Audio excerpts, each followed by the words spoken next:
சாஃப்டான கனவா கிரேவி எப்படி செய்யுதுன்னு பார்க்கலாம் வாங்க. இப்போ ஒரு பேஷனில் தண்ணி எடுத்துக்கோங்க. உப்பு 1 ஸ்பூன் போட்டுக்கோங்க. பாதி லெமன் புழிஞ்சுக்கோங்க. க்ளீன் பண்ண கனவாவை அதில் போட்டு நல்லா கிளறி வைங்க. இது கொஞ்சம் நேரம் ஒரு 10 நிமிஷம் ஊறட்டும். இந்த மாதிரி செய்யும்போது கனவா நல்லா சாஃப்டாக வெந்துடும். இப்போ கேஸ் ஆன் பண்ணிக்கோங்க. ஒரு வானலில் கொஞ்சமாக எண்ணெய் ஊற்றிக்கோங்க. வெங்காயம் போட்டுக்கோங்க. தக்காளி போட்டுக்கோங்க.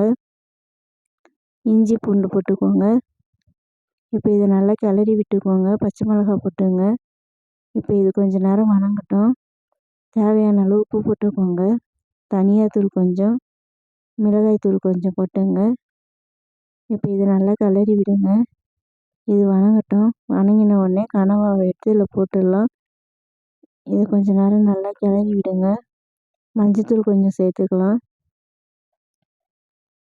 இப்போ ஒரு 1/2 கிளாஸ் தண்ணி எடுத்து சும்மா தெளித்து விடுவோம். ஏன்னா கனவா வேகும்போது தண்ணி விடும். அதனால் கொஞ்சமாக தண்ணி சேர்த்துக்கோங்க. இப்போ இது ஒரு 10 நிமிஷம் நல்லா வேகட்டும். மூடி போட்டுருங்க. பாருங்கள் இப்போ வெந்துட்டுருக்கு. இப்போ இந்த ஸ்டேஜில் தேங்காய் எடுத்துக்கோங்க.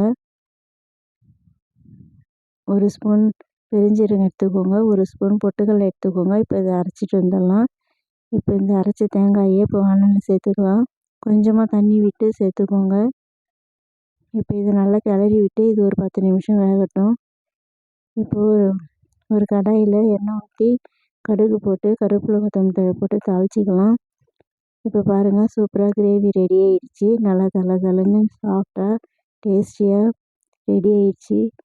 சில கனவாலாம் செய்யும்போது ரப்பர் மாதிரி இருக்குன்னு சொல்லுவாங்க. ஆனால் இப்படி செஞ்சிங்கன்னா நல்லா பஞ்சு மாதிரி இருக்கும். இது மாதிரி செய்து பாருங்கள்.